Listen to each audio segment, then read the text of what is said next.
Hi everyone, welcome to this video. Jadi hari ini kita bakal ngebahas sesuatu yang honestly super relevant buat kalian yang mau tahu gimana bisnis bisa go international. Dan biar nggak boring, kita bakal kemas semuanya lewat satu cerita startup fiktif Indonesia yang namanya Nusantara ID. Ada 4 bab yang bakal kita cover: FDI, entry mode, global strategy, sama organisasi perusahaan internasional. Oke, sebelum kita masuk materi, coba lo bayangin satu situasi dulu. Lo punya startup, app-nya baru aja viral, downloads-nya naik gila-gilaan, revenue lo tumbuh tiap bulan, dan tiba-tiba ping, ada email masuk dari investor luar negeri. Mereka bilang, "Hey, we're interested. We want to invest in your company." Sound like a dream, right? Tapi disinilah realitanya mulai challenging. Karena ternyata nerima investasi asing itu nggak sesimpel deal, transfer, selesai. Ada banyak hal yang perlu lo pahamin. Gimana cara yang benar buat nerima investasi asing? Kalau mau ekspansi ke luar negeri, masuknya lewat mana? Strategi bisnis perlu disesuaikan setiap negara atau satu formula bisa dipakai di mana-mana? Dan kalau tim lo udah tersebar di banyak negara, gimana cara ngaturnya? 4 pertanyaan itu bakal kita jawab. Let's find it out through the journey of Nusantara ID. Bab pertama, Foreign Direct Investment, atau yang kita kenal sebagai FDI. So, ceritanya Nusantara ID itu startup agritech, aplikasi buat bantu petani Indonesia, dan mereka udah lumayan sukses. Nah, suatu hari datanglah investor dari Malaysia yang tertarik banget sama bisnis mereka. Si investor ini nanam modal besar, tapi dengan satu syarat, mereka minta ikut duduk di jajaran manajemen. Dan disitulah kita bertanya, apa sebenarnya yang baru aja terjadi? Apa itu FDI? Oke, so what exactly is FDI? Jadi menurut OECD, Foreign Direct Investment adalah investasi lintas negara, di mana investor punya kepentingan jangka panjang dan pengaruh signifikan atas manajemen perusahaan asing. Tapi kita breakdown dulu, karena ada 3 kata kunci yang bikin FDI beda dari investasi biasa. Yang pertama itu kepemilikan saham minimal 10%. This is the magic number. Kalau lo pegang saham kurang dari 10%, itu bukan FDI. Itu namanya investasi portofolio biasa. Tapi begitu lo punya 10% atau lebih, lo dianggap punya significant influence. Dan itulah thresholdnya. Yang kedua, ada pengaruh nyata atas manajemen. Jadi, investor FDI itu bukan yang tipe pasif, duduknya diem, nunggu dividen. Mereka actually terlibat dalam decision making. Makanya si investor Malaysia tadi minta duduk di manajemen Nusantara ID. They want a seat at the table. Dan yang ketiga, sifatnya long term. Ini bukan investasi spekulatif kayak orang yang beli saham hari ini terus jual besok. FDI itu komitmen jangka panjang. Lo masuk, lo bangun, lo grow up bareng perusahaannya. Nah, ini penting banget. FDI ini fundamentality beda sama investasi portofolio. Kalau portofolio lo beli saham di bawah 10%, lo nggak harus manajemen sama sekali dan lo bisa exit kapan aja. FDI ini it's a whole different level of commitment. You're in it for the long game. Now let's talk the number, because number don't lie. Berdasarkan UNCTAD World Investment Report 2024, aliran FDI global di tahun 2023 mencapai 1,33 triliun US dollar. Triliun guys, itu angka yang luar biasa. Dan itu bukti bahwa FDI itu bukan cuma teori di buku teks. This is real money moving around the globe every single day. Dan kalau kita zoom in ke Indonesia, guys, ini yang bikin bangga. Realisasi FDI kita di tahun 2024 mencapai 915 triliun rupiah. Angka tertinggi sepanjang sejarah Indonesia. That's a new record. Dan kawasan Asia secara keseluruhan menyerap 31% dari total FDI global. We're literally living in the most attractive investment region in the world right now. Tapi biar lebih konkret, kita lihat satu contoh nyata yang paling ikonik buat Indonesia. Hyundai, motor group dari Korea Selatan. Pada tahun 2022, mereka membangun pabrik EV pertamanya di luar Korea, di Cikarang, Jawa Barat. Total investasinya 1,55 miliar US dollar. Mereka hire 1.800 tenaga kerja lokal. Dan yang paling strategis, kehadiran mereka mulai membangun ekosistem industri kendaraan listrik di Indonesia. Dan kenapa Indonesia? Karena kita punya cadangan nikel terbesar di dunia, dan nikel adalah bahan utama dari baterai EV. Hyundai butuh kita butuh teknologinya. That's FDI at its best. Win-win for both sides. Bab kedua, Strategy and Stream Mode. Oke, fast forward, Nusantara ID sekarang udah dapat suntikan FDI dari investor Malaysia. Modal ada, network ada, confidence level naik. Sekarang mereka mau ambil langkah yang lebih bold, ekspansi ke Vietnam. Dan disinilah muncul pertanyaan yang kelihatannya simple tapi actually super crucial. Gimana cara masuknya? Lo nggak bisa asal cabang ke Vietnam tanpa strategi. Because the way you enter a market can you make or break your entire international venture. So, pilih pintu masuknya dulu. Ada 6 strategi entry mode yang bisa dipilih. Dan setiap strategi punya trade-off-nya sendiri antara risiko dan kontrol. Yang paling simpel, ekspor. Lo produksi di Indonesia, kirim ke luar negeri. Selesai. Nggak perlu buka kantor di sana. Nggak perlu hire orang lokal. Risknya rendah. Tapi kontrol lo atas pasar luar negeri itu juga sangat terbatas. Naik satu level, ada lisensi. Lo kasih izin ke perusahaan asing untuk pakai teknologi atau brand lo, dan mereka bayar royalty. Still relative low risk, tapi now you're sharing your intellectual property with someone you barely know. That's a real concern. Lanjut ke franchise, ini kayak lisensi tapi more comprehensive.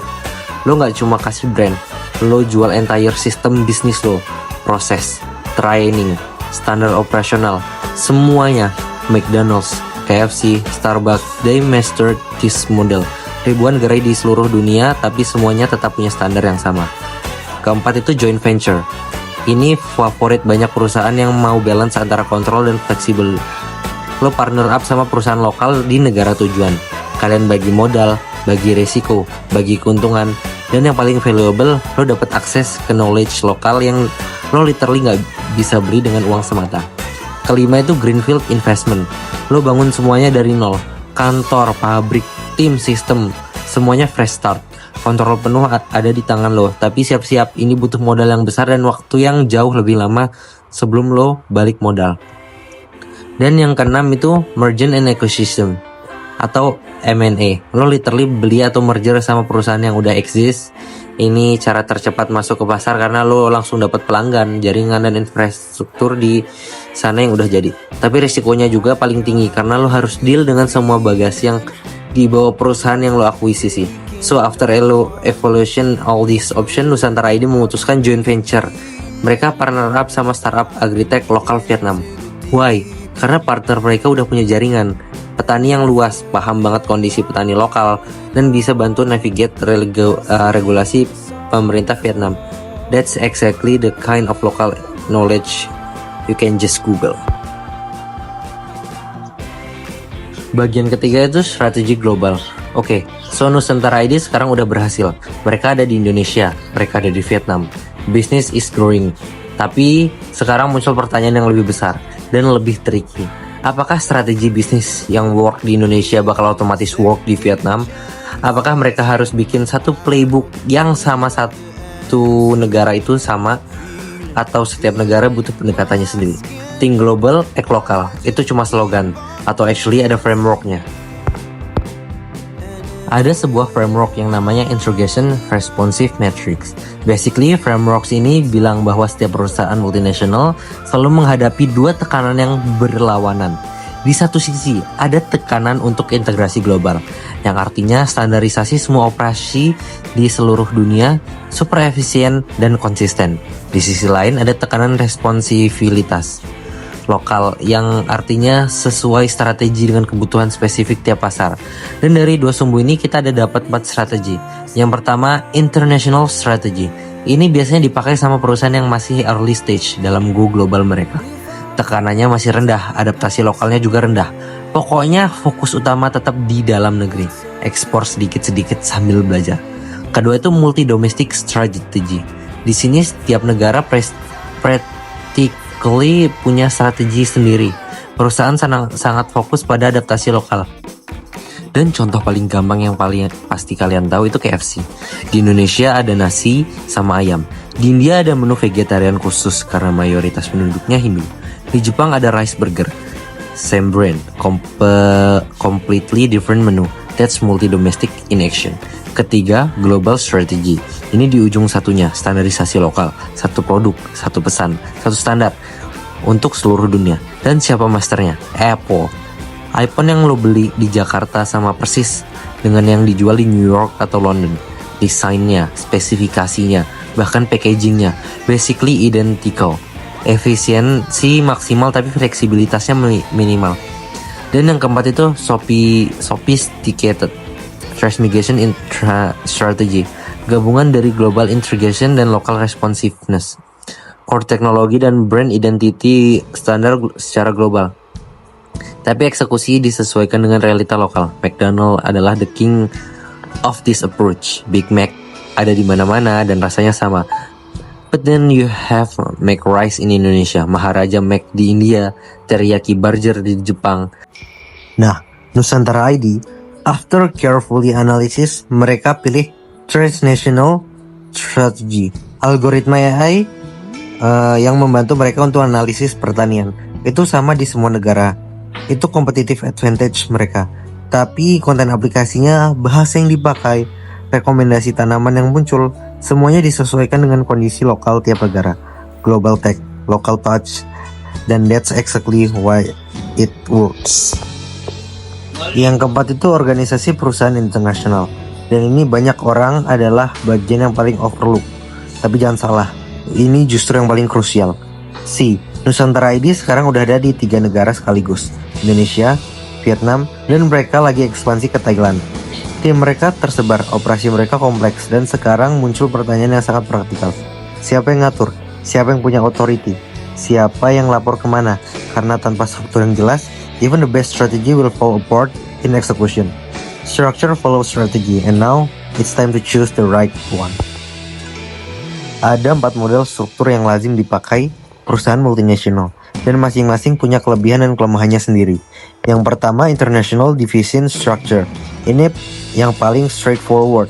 HQ di negara asal tetap pegang kendali penuh atas semua keputusan besar. Terus ada satu divisi khusus, namanya Divisi Internasional, yang tugasnya mengurusi semua operasi di luar negeri.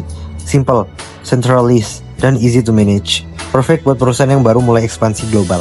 Yang kedua, Global Product Division. Di sini perusahaan dibagi bukan berdasarkan negara, tapi berdasarkan lini produk. Setiap divisi produk punya tanggung jawab global, dari produksi, pemasaran, sampai distribusi di seluruh dunia. Samsung melakukan ini. Ada di divisi mobile yang jual HP ke seluruh dunia. Ada divisi consumer electronic, ada divisi semiconductor, masing-masing jalan sendiri dengan P&L mereka sendiri secara global. Yang ketiga, Geographic Division. Perusahaan dibagi berdasarkan kawasan geografis. Ada regional head untuk Asia, untuk Eropa, untuk Amerika, dan seterusnya. Setiap region punya otonomi yang cukup besar untuk menyesuaikan strategi mereka. Nestle menggunakan pendekatan ini karena taste dan preferensi konsumen di Asia, Eropa, dan Amerika itu jenisly sangat berbeda. Dan yang keempat, matrix structure. Ini yang paling kompleks, tapi juga paling powerful. It's literally a combination of product division of geographic division yang berjalan secara paralel. Karyawan bisa punya 2 jalur pelapor sekaligus, ke product manager mereka dan ke region manager mereka. Google melakukan ini. Ada global teams untuk tiap produk, search, ads, clouds. Tapi ada juga regional team yang memastikan everything works locally. Dan perjalanan Nusantara ID, mereka mulai dari yang paling simple, International Division, karena mereka masih baru go global dan butuh struktur yang mudah dikontrol. Tapi seiring mereka makin expand ke lebih banyak negara, mereka akan naturally berevolusi menuju matrix structure. Because that's what the complexity of global business eventually demands. Okay, we're almost at the finish line. Let's do a final recap of Nusantara ID journey. Everything started with FDI. Mereka berhasil attract investasi dari Malaysia, yang bawa bukan cuma modal, tapi juga network internasional. Dengan foundation itu, mereka masuk Vietnam lewat joint venture entry mode yang paling sesuai karena mereka butuh local partner yang paham pasar. Setelah beroperasi di negara, mereka adopted transnational strategy karena mereka sadar satu formula nggak bisa works for all markets and to manage all of that's complexity.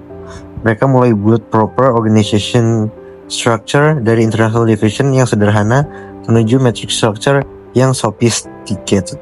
Dari perjalanan Nusantara ID, ada 4 key takeaway yang harus kalian pahami. 1. FDI bukan sekedar nanam modal. It's about long-term commitment, minimum 10% ownership, dan real involvement dari manajemen.